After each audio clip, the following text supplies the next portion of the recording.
gas contract. Yes, but after that, he broke this ceasefire. He killed our people, and he didn't exchange prisoners. We signed the exchange of prisoners, but he didn't do it. What kind of diplomacy, JD, you are speaking about? What do you mean? I'm talking about the kind of diplomacy that's going to end the destruction of your country. Yes, but if you Mr. President, with respect, I think it's disrespectful for you to come into the Oval Office and try to litigate this in front of the American media. Right now, you guys are going around and forcing conscripts to the front lines because you have manpower problems. You should be thanking the President for trying to bring it into this conflict. Have you ever been to Ukraine that you see what problems we have? I have been to. I've actually watched and seen the stories, and I know what happens is you bring them on a propaganda tour, Mr. President.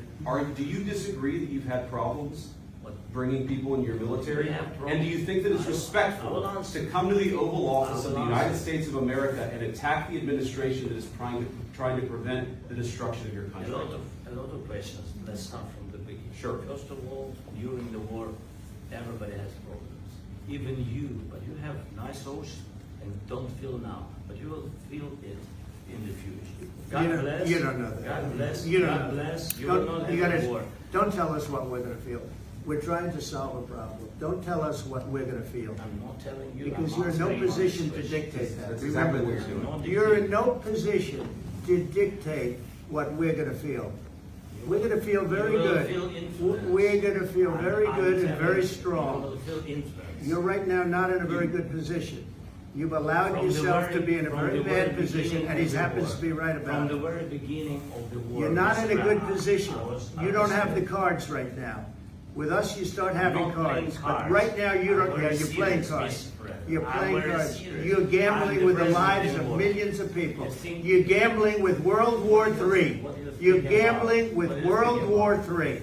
And what you're doing is very disrespectful to the country, this country, that's backed you far more than a lot of people said they should have. Have you said thank you once this entire meeting?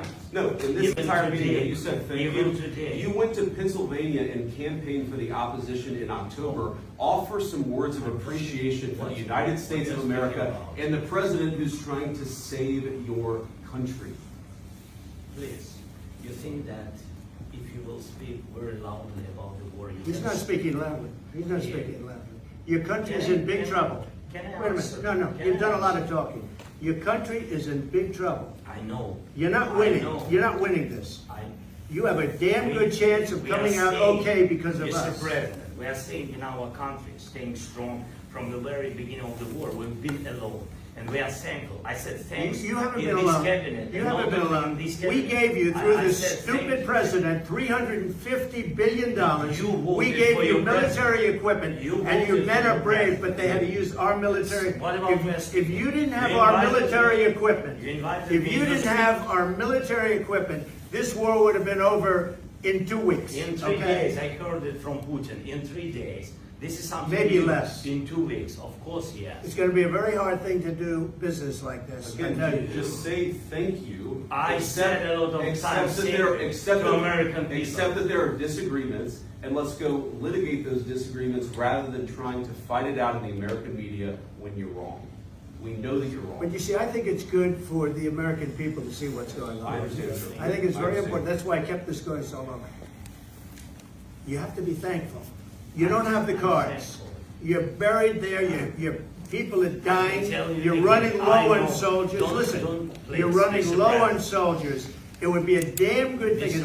And then you tell us, I don't want a ceasefire. I don't want a ceasefire. I want to go and I want this.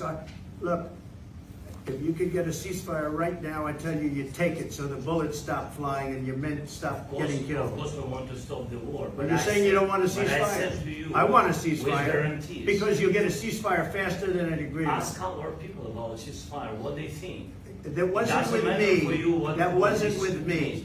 That was with a guy named Biden, who was not a smart person. That was with Obama. It was your president. Excuse me. That was with Obama, who gave you sheets, and I gave you javelins. Yes. I gave you the javelins to take out all those tanks. Obama gave you sheets. In fact, the statement is, Obama gave sheets and Trump gave javelins. You got to be more thankful. Because let me tell you, you don't have the cards. With us, you have the cards. But without us, you don't have any cards. One more question to Mr. Vice President.